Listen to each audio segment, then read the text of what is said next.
we have the lovely Damian in from the Cosplay Collective. Hello. We're going to have a bit of a chat about cons that are coming up and what the Cosplay Collective is, and genuinely about you and cosplay in general. Oh, good. So first of all, what got you into cosplay to begin with? Weirdly enough, it was just I was looking at my first cons in the UK when the con scene was kind of small, and I started seeing that people were cosplaying. I thought, oh, I can do that. I can dress up in a costume and go to a convention. So what was your first cosplay? My personal first cosplay was the Riddler, but at the same time, I'd built a Dead Space suit for my younger brother. Ah. So how old would you have been about-ish? 22, 23-ish. I've been doing this for like 11 years now. Yeah. So yeah, it would have been a good while ago. Good a while ago, yeah. So early 20s, you started kind of exploring it. Yeah. And then obviously I know you do builds and things for other people now. Yeah. So where did that kind of come from? Was that from doing the thing for your brother and it kind of went on from there? Yeah, pretty much. Like mainly I started posting my work online and onto like Facebook here and there, and people were like, oh, that's really cool. Could you make me this, that and the other? And I was like, I've got a bit of free time on my hands, why not give it a go and see what I can do from it? Yeah. And then obviously, I now know you as kind of being the head almost of the Cosplay Collective, because you deal with a lot of the admin stuff and a lot of the stress. Oh, you deal with a lot of it alongside me as well, but yeah, I do tend to spend a lot of time with the collective. So where did the collective come from initially? Originally, that came from a group of friends that I'd met in London. We'd all met together and just got together like as a group cosplay. And from there, like we developed like this really close cosplay friendship. And from that, was like, oh, let's start up a new page called The Collective. And then that turned into the Cosplay Collective. And then from there, that was just about people building cosplays, coming together to build cosplay and give tips and advice mainly. Yeah. And obviously now you run competitions, masquerades and even events. Yeah. So was that just a natural progression? Not necessarily. We actually kind of fell into it. What happened was we had like groups that came together, and one of the organisers from a convention was like, we need somebody to come and help on the stage and like run things on stage. And I was like, yeah, we can do that. Like we can give it a go. And from there, it was like asked to basically run our first competition. And I'll be perfectly honest, it didn't go smoothly. But it's a learning curve. Yeah, it's a learning curve, isn't it? Yeah. So the most recent one you've done would have been Liverpool. Yeah, Monopoly event Liverpool. And it was, at the time, it's kind of seen as one of the biggest events of this year because it was such a massive venue, wasn't it? Possibly. It's probably the second biggest event in the UK now. Looking at it, yeah. So obviously, if anyone's seen, we've got some video footage on our channel from that as well.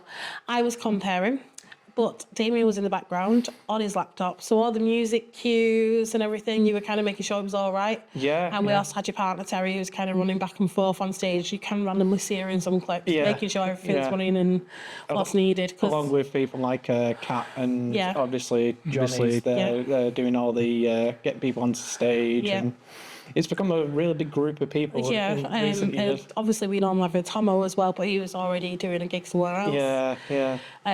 But the Cosplay Collective do have Instagram and Facebook, so you can kind of see some of the other stuff they've done, and they do posts from the different members as well. Yeah.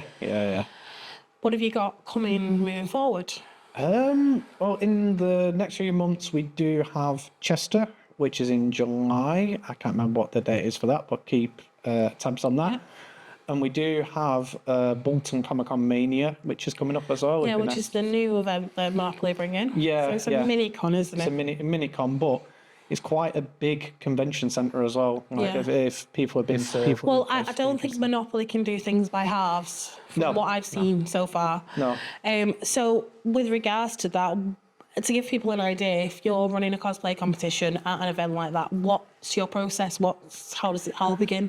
Well, the new process tends to be online sign-up. So what we try and do is on the socials, we'll try and post links to our form system.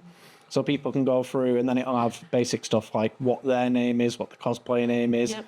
If they want music, we have a pre-selection of music, but you can also add your own. We have it in like child, adult and groups so that people can be put into like different categories. And from there, like, once you sign up online on the day, you just come back to us. Confirm that you're there, check in, and then when we queue you up to go on stage, then we do our last checks, and hopefully, if everything goes correct, then you should be able to just go on stage. One of the things that threw me at Liverpool was we'd done all the checks, we knew everyone was there in the queue, but some people left before they were due on stage, so I ended up announcing people who'd already kind of run away. Because obviously the nerves must have kicked in, because it was quite a lot of people at that one. I mean, like at an event as big as that, and like on the stage as large as that. The stage was huge. Like, it's a different atmosphere, so like those nerves are definitely going to kick in for people. And not everybody is going to be confident on stage. Yeah. But what I suggest, if you do go to one of those and you don't feel like you're ready to go on stage, please tell one of the organisers. Yeah, so we don't end up having to do that. I mean, as simple as it is, if you just tell Jonathan or whoever is helping you on stage, then we do have walkie-talkies to basically tell each other that this person won't be going on stage, and like from there we can just skip over that. Yeah. So, how many entries do you think you had during Liverpool? Kind of an estimate. Well, for the championships, we know that we ended up having 12 people, which doesn't seem like a lot. But for first championship, that's quite a lot. Such a like prestigious sort of competition, that's quite a lot, because there's a lot that goes into it as well. Because you have people you have to send their documentation to us. Yeah, I was going to say, a lot of people don't understand. So if you're doing championship, it has to be 75% that you've made. Yeah. And then before you come, you have to send either videos or photo evidence of your builds to show that it was you. Yeah. And then they come in really early before it all starts and get basically put in a room with the judges so they can test and see where everything is and kind of have pre-judging. And then they have the actual catwalk bit. Yeah, I guess it's like a checks and balances sort of thing. Like, people have to go to the judges to basically prove that it's their work. I know that there's pictures and there's videos. Yeah, but you want to see it in person. But you want to see it in person, and the people that we choose to be judges are there because that's their craft. Yeah, I was going to say, when it comes to the judges, it's usually people who have built themselves or have experience in the cosplay community in one form or another to be able to judge that correctly. Because I think we had a costume designer, which would have been AJL Cosplay. He does armour. And then we had Belinda, who's a seamstress, an amazing seamstress. And then, of course, we had Anna, who performs in cosplay and wants to make sure he doesn't move or do anything kind of... I guess, like, on top of that, obviously the cosplay build side of things is really important, but performance is really important as well, because this is what Anna was trying to get across to people, is if you're going to be a character, don't just walk on the stage and walk back off. Own it and kind of be part of it. I mean, Captain Caveman came on. You need to check out the pictures. It was so amazing. But he was very much in character, and he walked like you'd expect him to. And I love seeing that when they've put it all together. When they carry themselves in the cosplay that they've built. But I love it in Masquerade as well. So obviously, last year, it was very popular to be Wednesday Addams. Yeah. And I could almost do that dance myself, because I've seen quite a few people doing it in the Masquerade. But I loved seeing it. And the work that went into it. It never got boring watching people go on stage and do it either.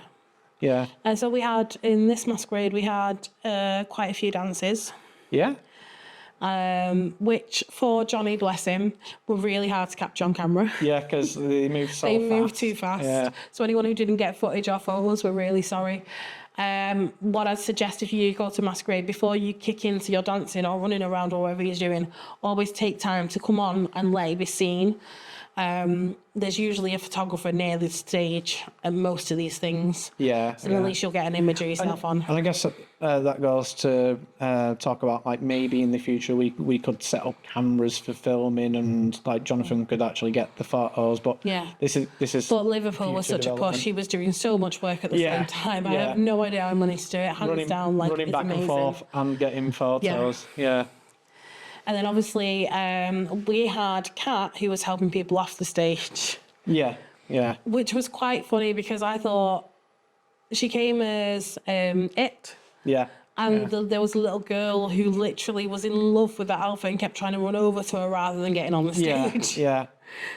which I found really amusing. But you get that at cons, you get a real mixed reaction.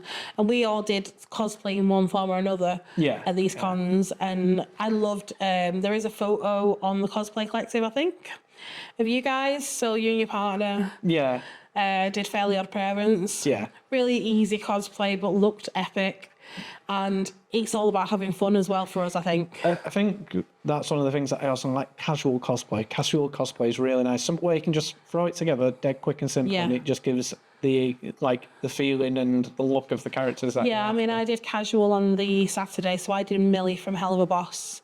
I stuck some holes in and some face paint. Yeah, absolutely. I didn't need a lot to make that character. You knew instantly what it was. Yeah, and I think with when you end up having like really well-known cosplayers, because this year like Hell of a Boss was it and has been in hotel itself. Yeah, there was even a meet. If I'd have known there was a meet, I would have gone during my break, but I didn't get time. Yeah, I've seen the photos. It looks awesome.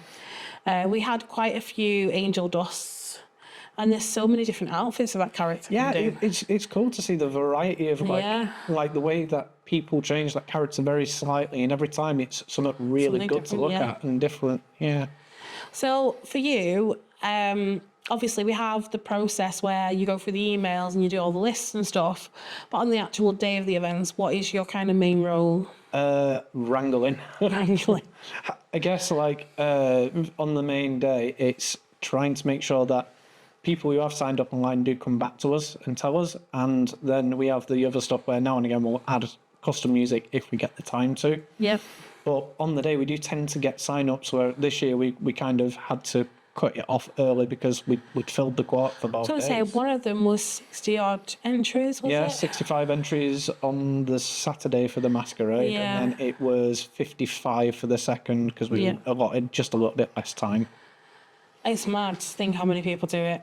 So what else do you do at these cons? Because a lot of people don't realise that when we're not doing the Cosplay Collective on the stage, we also have a table. Yeah, we have the repair station. So on the collective, you might be able to see a few photos that you guys had posted here at Beyond Quirks, and you might see a few photos of me repairing cosplays for people. We tend to have like multitude of like different repair materials on the table. I think that makes a difference because we are cosplayers. We get it. And we kind of help provide stuff that they need. And there's even a chance, like, if you come to the table, there's usually one of the judges around, you can get advice and guidance from us all then. So are you going to keep doing the repair station moving forward? It's going to become a bigger thing because we have at first it was quite small and it's got bigger and bigger over time. So is it going to be its own entity almost? Potentially. We have been in talks with different organisers to add the second table so that we can have a bigger repair station because we want to add a sewing machine for people if they want to be able to just do a quick hem or a repair. So eventually we're going to have a sewing machine there. We might have a few other bits and bobs. I've been thinking about maybe getting a resin printer on the table for quick 3D prints for people if they require it. But we'll have to wait and see how that one goes. Yeah. That's all about kind of growth and moving forward. Yeah, that's what it's about. So obviously this year we've got a couple of cons coming up.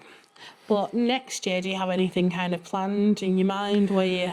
At the moment, I've been making a lot of props, and because I've been making a lot of props, I've been thinking about cosplays to go with the props. Yeah. Potentially, I want to do Van Pelt from Jumanji, because I want to make a working Jumanji board where the pieces move on their own. But I could see you doing that. Yeah, it'd be something a bit different, and I've said this for many years, I want to do Cal from Up, so I can have a balloon cart. Yeah, so when this happens, I need to see this because obviously Johnny's mentioned it to me about him doing, what's the lad called? Oh, Russell. Talking about him doing Russell. Now, those who haven't seen him, Johnny is a very tall, very stocky man. So I think it will be hilarious I if you think two it'd do be that. very funny as well to have like a 6 foot something like Russell next to Cal from There's a little cap on. A little cap on. Yeah, that'd be good. I mean, there's other cosplays that me and Jonathan have talked about in the past as well, which might happen next year, like Yzma and Kronk from Emperor's New Groove. Yeah, I know you mentioned that one. Yeah. This is one of the things, like, I don't think people realise we're not just here running things, we actually genuinely love cosplay. Yeah, we do. Like, there's a genuine love there, and we love the craft behind it as well. So at the moment, we're at Beyond Quirks headquarters. This is Johnny's desk. I have a separate room because I like making craft stuff and props myself. So I actually have somewhere I can play in between photo shoots and make things. Yeah. Because I got really frustrated when I couldn't carry on making in between shoots. So I have space for that. And you have a whole shed of Yeah, space. basically I've got, like, I call it the workshop. It's not big enough to be a proper workshop, but it's big enough for me to be able to craft and do what I need to. Yeah.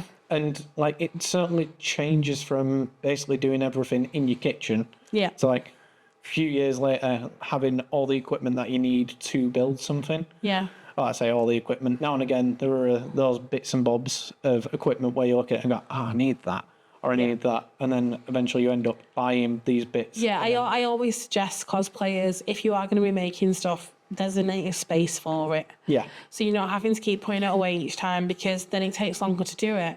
If it's just there, you're constantly reminded to carry on doing it. Definitely. I find with a lot of cosplayers like myself, they're neurodivergent and they'll get distracted, so they need to kind of have it there. Like, right, I need to finish that. See, that's the thing. Like with every cosplayer, like it doesn't matter how much like you want to. Like you can hyper focus on a lot of the cosplays that you do, but there'll always be that one that's to one side, being like, "Oh, I'll finish that at some point." Yeah, I've got a few of them. I've got way too many of them as well. There's a list that just gets added to the phone every single time.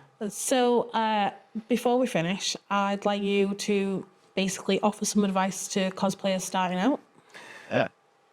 Don't worry about what other people think of your cosplay when you're starting out, because you are going to craft and build bigger and better things every single year, year upon year. And even if it's something small as a cosplay, it's something that will get recognised at some point. You will be walking around a con and somebody will recognise that cosplay and be like, "Oh, I love your cosplay."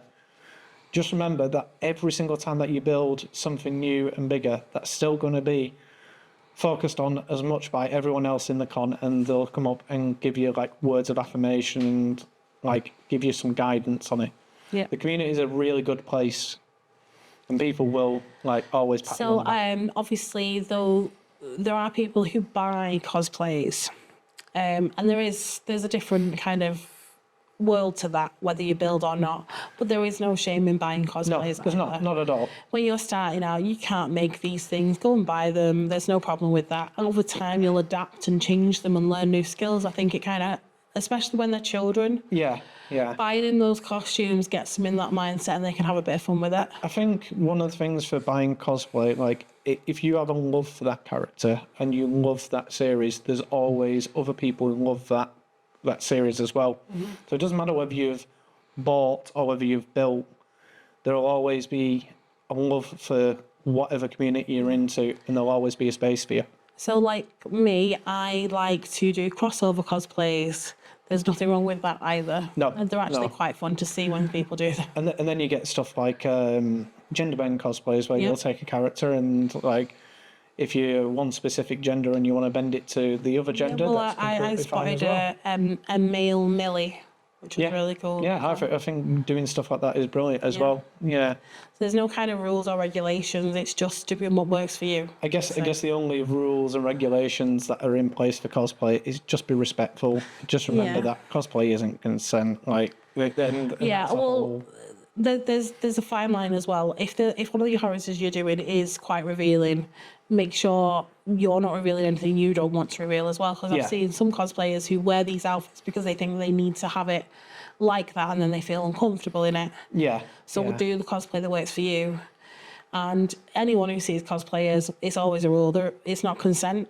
And even if you want a photo of them, ask. Ask for a photo. Most cosplayers will say yes to you, unless you're a cosplayer in a situation where you sat down eating or something. Yeah, just use common sense, really. Yeah, and at the end of the day, most of us are very friendly. We will speak to anybody who wants a photo, and we'll most of the time take our time to like Do the poses do for the the character. poses for the character. Yep. Yeah. Is there anything else you'd like to say before we finish?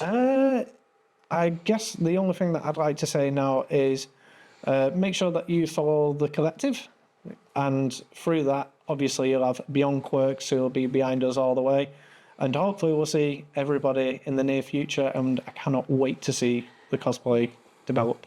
Thank you. On our social media, you'll find links to the Cosplay Collective and all the people we've mentioned in this video. Thank you for watching.